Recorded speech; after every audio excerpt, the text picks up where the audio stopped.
afternoon, teachers. My name is Alyssa Wilsey, and I'm going to talk with you today about guidelines for using message design, or rich media, in your classrooms to increase learning. Rich media refers to video, animation, and audio. With the technology available to teachers today, there are endless options of ways to use rich media to deliver instruction. However, we must remember that learners have a limited psychological capacity to comprehend the information. According to Reiser and Dempsey, rich media will benefit learners only to the extent that its capabilities are harnessed in ways that support human learning processes. So, as you can see, the manner in which we deliver instruction to our students significantly affects whether they will learn. Research has shown, according to Reiser and Dempsey, that there are no differences in the learning outcomes of learning in a face-to-face classroom or learning through computer delivery. Considering the three components on this slide when planning instruction will make the difference. Modes refer to basic communication elements, such as graphics, text, and audio. Methods refer to instructional components that facilitate the learning process of selecting, organizing, and integrating, which we'll discuss in the next slide. And media refers to devices that deliver instruction, such as computers or books. Modes and methods of instruction have the most effect on learning. To design instruction with the intention of increasing learning, it is important to first understand the way your students learn. The human learning process is made up of working and long-term memory, as illustrated in this image.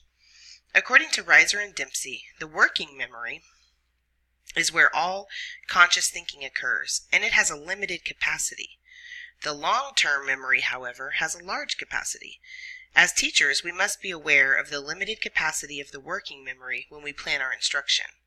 The instruction we deliver to students requires mental work that imposes on their limited working memory, which is called cognitive load. When information is stored in long-term memory, more room is in working memory for learners to process information.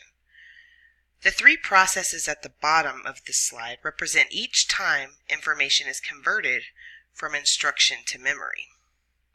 In the selecting process, the learner takes some information from the instruction and moves it into working memory to process further. The organizing process refers to the learner organizing material in his or her working memory into visuals and verbal representations. Finally, the integrating process occurs when learners are using prior knowledge from their long-term memory while processing the information in their working memory. When designing instruction, it is important to promote these processes without overloading the student's working memory. According to Reiser and Dempsey, studies have shown that visuals used with words during instruction promote increased learning. Consider the example I have provided on this slide. If I were to present the brain anatomy function cheat sheet on the left side to students, they may gain a better understanding of each function of the brain and possibly memorize some of the parts listed.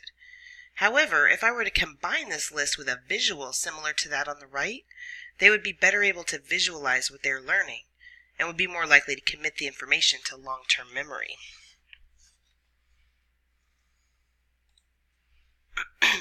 As a teacher, we must consider many factors when designing instruction. One important consideration is how words in a text are organized to most effectively promote learning.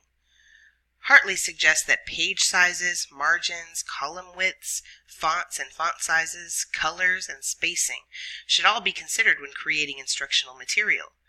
To make these decisions, the teachers must have a clear understanding of the purpose of the material and the learners he or she is designing the material for. As high school teachers, you probably would not want to choose small page and font sizes with difficult-to-read fonts, as you want to ensure that your students can read and process the material.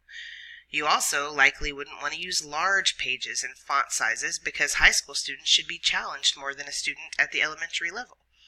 The structure and access, including titles and headings, as well as the difficulty of a text, are also important factors to consider.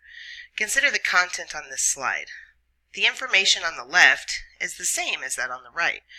However, the right side has headings in bold and with larger font sizes, making the information easier to read and understand. The left side would be confusing to the learner without the use of headings and with all text the same. There is not one effective way to design your instruction. Each of us has different students in our classrooms. They are at different levels and they have different needs. It is important that we take time to understand who we are teaching.